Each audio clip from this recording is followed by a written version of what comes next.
All right, have a little bit of Indian spice chai tea with me while I slice uh, potatoes and onions, getting ready to toss those in the oven, and just talk real estate, things that buyers don't necessarily look for, or buyers don't necessarily know they have the right to be able to inquire about these things when they're buying a house. Okay, let's start it. Jump right into it. Okay. Did you know, as a homeowner, you, as a future homeowner, you have the right to be able to ask what the utilities look like in your home? Yes, you have the right to know what the light bill looks like, what the water bill looks like, the gas bill.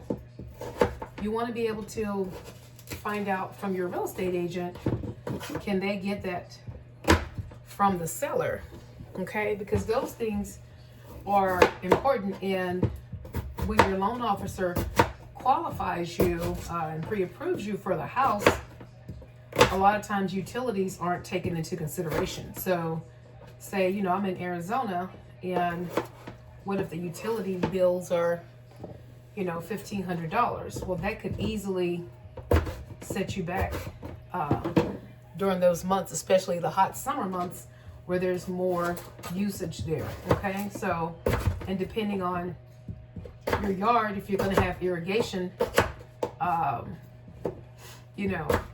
going to your plants or your trees, I do know that say if you have trees like on your street, but they're not connected to you, then the HOA has responsibility to take care of that. So,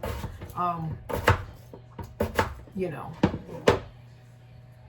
don't have to buy an HOA.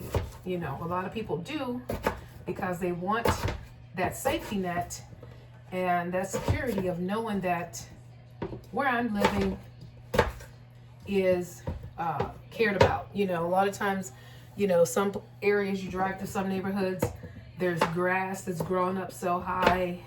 Nobody's cutting their yards, maintaining their yards. They've got cars in the yards from 10 years ago that are, sitting, not being, moved. Those type of things can affect your value. So that, could be a reason why some people look at HOAs. And then, so there's multiple reasons. So there's something for everybody. If you are looking to buy in an HOA, or if you just so happen to like the house, just make sure that, you can afford the HOA dues. They're going to hit annually, or you can pay them by the month. So there's that. But most definitely those utilities hit people really, really hard. And I just want you to make sure that you're budgeting for those type of things. So say if you're you're renting out a small place now and your utilities are wrapped in, or there's a set amount, well, all that's going to fluctuate. All that's going to be different when you're buying. But the thing about getting into your house as a homeowner is that your grace period, I know, like say you're paying rent is due the first of the month. When you're buying a house, guess what? You'll likely have a grace period before you get hit with late fees. And then they usually won't report it to your credit 30 days late until you're 30 days late, so there's that. And then also when you're renting, you don't always have the ability to be able to call your landlord.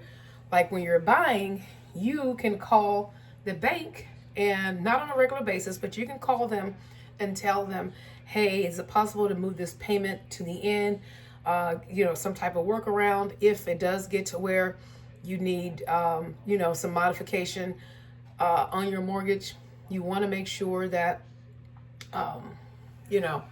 you're communicating with them if you are having financial difficulty, because staying on top of it is going to be the best way to go. Okay, so let me drop this over here. I'll be right back. Okay. So I'm going to drop some in here. I got two pans. So Thanks for hanging with me today. Hope everybody's doing fabulous. I've got a busy day ahead. I already did my 40-minute walk. I ran into 2 coyotes today. Yeah, 2 coyotes I ran into. Well, I guess they ran into me. I don't know, but we ran into each other. They didn't bother me and I didn't bother them. So they looked at me, kept going. I looked at them and kept going. So there was that. What are you having today for lunch? Or for dinner? So, and the thing is that there is no perfect time to buy. There is no perfect time. I would say the right time is when you're ready.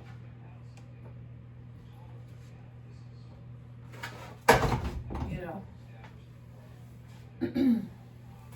a lot of people are waiting until, I'm waiting until I make a certain amount. I'm waiting until my credit gets to the 750 or the whatever, this or that.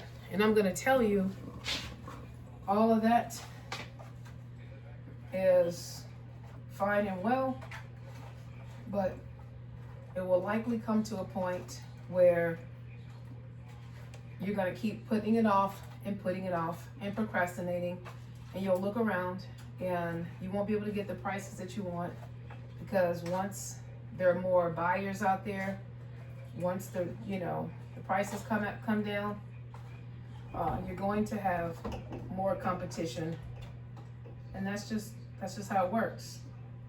There's going to be more demand.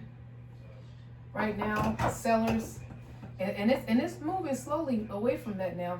The market is shifting already. So, whereas once people were getting all their concessions covered, that's not necessarily the case right now. So, because if you get in the price that you want, say if the appraisal comes in lower, I've seen it to where sellers are starting to remove the concessions because the appraisal came in lower. So, yeah. One of those things that, owning's much better than renting, especially if you don't always, you don't know what to expect at the end of that year. By the time that year rolls around, you don't know if they're going to renew your leases, they're going to raise your prices up something crazy. If a next door neighbor's going to move to you, next to you in an apartment, they're going to be dirty with a bunch of bugs and things like that. So a lot of times when you're in connected buildings, connecting walls, that's what you're faced with. And then also if you're renting a house, I have people that are renting houses and they have to leave those houses because the owners now want them back because they're putting them on the market or they're moving their family members in. It's real talk. Totally. So